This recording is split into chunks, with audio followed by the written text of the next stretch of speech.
Welcome back. So, before we, continue with Ida Kabir, let's look at sustaining our enterprise in Nigeria. And so, the Nigerian Association of Chambers of Commerce, Industry, Mines and Agriculture, NACCIMA, established in 1960, is the umbrella organization for all the various affiliate member chambers within the country. The association champions the cause of businesses through its advocacy role and influence public policies that promote free enterprise. But the growth and development of private enterprise in Nigeria continue to face different challenges, some of which include infrastructure and effective policy implementation. We have in the house this morning the Director General of NACCIMA, Ambassador Ayola Olukoni. He's going to be telling us, more about how we can sustain our enterprise. Good to have you here this morning. Thank you very much. It's nice to be back in the studios of Channel. You guys are doing great, honestly. Glad to have you too. Glad to have you too. So, let me ask you your assessment of, the enterprise industry in Nigeria when you look at small businesses, how, or generally even, businesses in Nigeria, how they're faring? Well, it's, I think it's quite clear. The challenge is huge. And if you take the position, and we know that SMEs are the bedrock of the Nigerian economy, you will know that it's a very important sector which government should pay its attention to. NACCIMA, Nigerian Association of Chambers of Commerce, Industry, Mines and Agriculture, is the umbrella association, which is composed of city chambers, state chambers, bilateral chambers. We also have corporate members, huge corporate members. I can't start mentioning names so that I don't go and give them bills or advertising them. I will just give you the bill here. On channels. You get the bill. on channels. With the national body, LCC High, which we also know, of course, the Chambers movement started in 1888 in Nigeria with Lagos Chambers of Commerce and Industry. But the LCC is also a member of NACCIMA. So NACCIMA is the umbrella organization. We're in all parts of the country, right up to the grassroots. Currently, we have as the national president, Ajia Saratu Iya Liu, who is also a veteran of the Chambers movement in Nigeria, 32 years in the Chambers movement, who is also a practicing businesswoman, who also has been involved in SMEs as well. And that's why we're saying that we must have policies that will support SMEs. In terms of production contribution to GDP, figures, depending on where you go, ranges between 70 and 80% to GDP. In terms of employment, you're talking about close to about 90%. So that is a reflection of the importance of the SMEs. But NACCIMA now understands that, look, listen, our SMEs too must also be involved in sustainable production, sustainable development, which is a development pattern which dates back to 1988, when the World Commission on Environment and Development, which is known as the Brundtland Report, submitted its own report that, look, listen, there must be a paradigm shift in terms of our production processes. And then they now came in with a report which is known as our common future. We went to Rio for the Rio Earth Summit, and some kind of guidelines came out, which says that we must go along the path of sustainable development, which has three parts: economic development, the social dimension, as well as environmental dimension of it, because we must protect the earth. The challenge and the question is, how do we get SMEs to go along the path of sustainable development? Because it means that your production pattern of those days has to change, and there's cost implication in it. But that's one of the things we've been advocating with government and various agencies that support SMEs, and that, look, we must have programs which supports them. And we're happy that it's not an easy path, but the Nigerian private sector, especially the SMEs, have shown that, yes, they can, if given the right position and the right policy. And the SME clinics, which we have, which has shown the possibility of what people can produce across the country, has shown that it is possible if government work closely with us and provide an enabling environment. Okay, so last week I think Mr. Rewani was here and was talking about some of these agreements that have been signed to ensure that trade between African countries moves smoothly. You can get products from countries one part of the other to the other. And so we have our challenges here in Nigeria in terms of manufacturing, production. Yes, sir. Power is up there. And so some of our enterprises are grappling with, some of these issues. Yeah, the energy issues and the energy crisis. Stranded power, gone. So how are we able to be competitive in terms of other products from other countries that will be coming into Nigeria, or that are coming into Nigeria? Let me start by saying that for us in NACCIMA, enterprises, manufacturing, businesses, and even for the ordinary Nigerian, energy issue, the energy crisis is the heart of the matter. And that's why it should be a matter of the heart for all of us in terms of trying to find ways which we can sort things out. Once you go into business and you want to start your business, that is the first thing. Even if you want to be an hairdresser, or even if you want to open a barbering salon, that is the key issue which you must face. And it's been a hard struggle for the Nigerian SMEs. Hard struggle. Nigerians are very ingenious, strong people, resilient. I served in the Nigerian Foreign Service for 35 years before I retired. I served last as ambassador to Australia with concurrent accreditation to New Zealand, Fiji, Papua New Guinea, and Vanuatu. And you'll find Nigerians in all these places thriving and surviving. That is the reflection of what the Nigerian spirit is all about. And that's what we are reflecting in this as far as challenges of energy and others is concerned. The figures says it all, that we are spending about 15 trillion annually in terms of people producing energy for themselves. Look at the array of generators. If you travel Lagos-Ibadan Expressway, you'll be shocked at the number of big generators you find. Every little corner has a generator. Let us close our eyes and imagine what we can do with 15 trillion in terms of supporting the, these are figures, something from the Rural Electrification Board, to see, put, even if it's half of that, into the energy sector.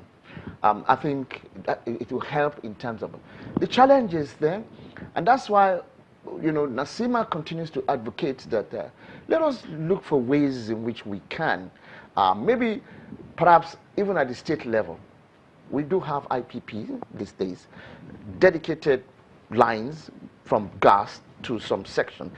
And I think if we can also push and effectively implement the policies on the area of industrial parks, it will help in terms of determining and channeling energy to these areas easily. Because part of the crisis we are facing in the energy sector is old equipment, aged equipment. So even if we generate, if the GENCOs generate, transmission lines are old, distribution lines are old. And that's why today we speak about stranded power, energy generated, stranded power that we have about 7,000, but we can only evacuate, say, about 4. But like I said, ideas such as industrial parks will help in terms of how to effectively manage and target to some industries. All right, so recently, Siemens. Recently, you collaborated with Deloitte, yes, to do some advocacy in the SME area, especially to those local businesses who might have potential exporting. What was the crux of that conversation and intervention, and what was the outcome? Well, thank you very much. Well, we all know what happened in terms of the debate and the discussion on the AFCFTA, the African Free Trade Confederation Trade Area. At the end of the day, after the consultations across the country, because there were fears that, look, listen, you're going to open our doors for dumping of goods, our factories will not be able. But I think we had a good conversation, and eventually Nigeria signed that agreement. And I think in a way the delay in signing that agreement helped even Nigeria and African countries as a whole to reflect and look at areas of the AFCTA that requires some problem. We were monitoring, NACCIMA was monitoring early, and we took the decision earlier that you cannot have an AFCTA without Nigeria. Take back history, 1963, our Prime Minister spoke about it, Dele Balewa. Go on forward, Lagos Plan of Action, we were part of it. The Regional Economic Commission, ECOWAS, was one of the building blocks. Then Abuja Economic Treaty. Then we now had our own Director General of the National Office on Trade Negotiation as a person who was coordinating negotiations.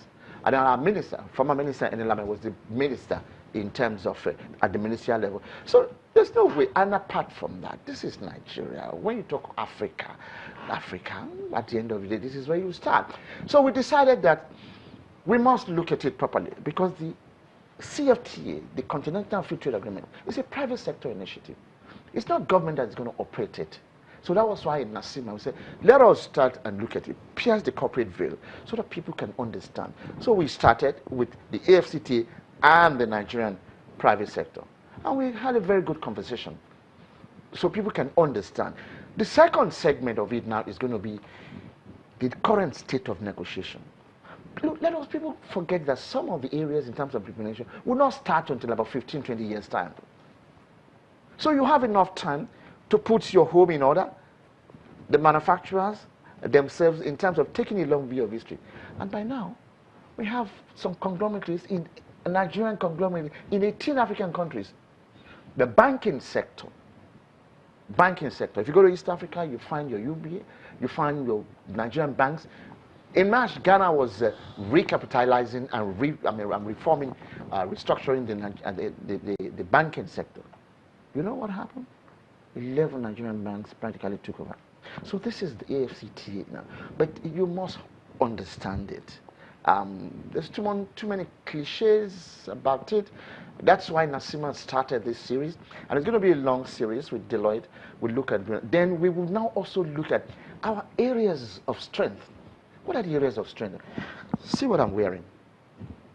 In international haute couture, they call it ethnic fabric. Mm-hmm. My dear sister, look at you, what you're wearing. If you arrive, on the streets of London or New York or on the Champs-Élysées, this is Nigerian going, and people want to buy this. This is an area of strength for us. Now, let's quickly cast our mind back to the creativity sector. The Nigerian movie industry, huge industry. A friend of mine is currently in Suriname, and he was telling me, currently now, he's working in there, that there's a huge demand for Nigerian movies and output from the creativity sector in that place. When I started in Nairobi, Kenya, we have the OTNA. The OTNA is Union of Radio, Network and Television in Africa. And a lot of demands were on us in this particular place. And in those days, I'm talking about 2003, 2007, people come with your CDs in the box to come and market on the streets. But now, with this agreement, it is possible. And the last part of it, it also provides opportunity for the informal sector to be put into a formal sector. Arrangement for single payment, and of course, not to forget that the women also have advantage under the FCTA. Okay, we're going to take a break now, but when we come back, when you talk about enterprise, you talk about funding. Yes. So we'll talk about funding when we can return. So it's still Sunrise, and we're discussing how to empower local businesses and to ensure that their operations are sustainable. We have with us the Director General of NACCIMA, Mr. Olukani. Thank you for what you've said so far. But then we've seen some reactions by some of the senators there. And those concerns appear very valid. we do not have, you have said power. Yes. Power is the bedrock of manufacturing. Yes. And it's also one of the ways that you can ensure that your production, the cost of production is lowered such that you are competitive.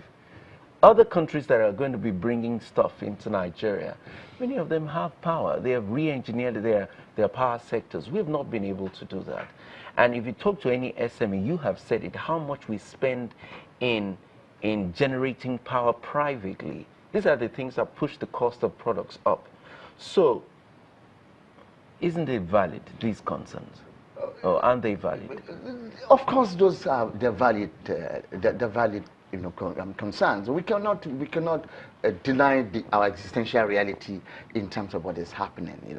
But the beautiful thing is that the pressure on government by, of course, people in the private sector, among all of us, for example, led to the recent initiative by government in terms of bringing in SMEs to also support the effort to complement and eventually help to resolve these issues. We're not saying those issues are not, those concerns are not valid. Yes, they are valid. I've also seen them too as well. But it's always good to take a long view of history. Before mobile phones came in, Nigeria did not have 1 million phone lines, telephone. Go back to 2000, I think 1999, correct me, I'm an old man, I think I'm looking in terms of, at 64, when... 1999, 2000. 1999, 2000, we did not have 1 million lines. But by the time the policy position was put in place, and the mobile companies came in, what happened? There was an explosion. And today we're talking about close to, about over 90 million. So it's always good to take a long view of history. So when you're talking about the question and issues of the AFCT too as well, don't let us be stuck in a groove as far as our country itself is concerned. We are advocating and pressing and asking government to please, this is what we want, this is what you should do. And that's why we're engaged, and I'm happy that the quarterly business forum which was held, we hope it will continue as well, that we will have the opportunity to continue this and talk to government about it. We are now the secretariat of the organized private sector. The other members are MAN, NACCIMA, MAN, NASME, NACCI, and NECA, plus NACCIMA. We are the five. So we are working together to coordinate our policies, put pressure on government, and also tell them, look, listen, these are alternatives which you should pursue. Infrastructural development in terms of the roads, energy, and others like that. But you see, all the problems should not stop us from working. I'll give you this example. Like we said, the FCT is a private initiative. So the chambers of commerce across the country, NACCIMA is mobilizing and encouraging them. And I'll give this practical example because it's always good to concretize the abstraction. The Nsukka Chambers of Commerce is mobilizing about 300 farmers around the area. And they've branded what they call the Nsukka yellow pepper. The Nsukka yellow pepper, which is growing in that area already. So they are organizing those farmers together to tap into the CBN funding through some of the banks to support them in the area of increased production and exporting in accordance with internationally accepted standard. So you can imagine the impact of life on the people if the Nsukka yellow pepper hits the market. They're targeted in Europe, they're targeted in USA. We in NACCIMA, we are supporting that initiative. These are the kind of things we do in terms of getting ready for the AFCT. This conversation, of course, is not one that can be finished just in one segment. Of course, absolutely it's something that would continue, but we'd like to say a very big thank you for coming on Sunrise this morning. It's been the Director General of the Nigeria Association of Chamber of Commerce, Industry, Mines and Agriculture, NACCIMA, Ambassador Ayola Olukoni. Thank you for having me. Thank you so to Channel for this morning Sunrise. We sincerely hope that when the EFCT also standing, it will be sunrise also. That's quite poetic. Thank you very much. I appreciate that. Thank you. So we'll take another break. This is the last break, I guess. Last break. Or second to the last break. It's going to be a music but we'll have break. our Taste of the Week in the house.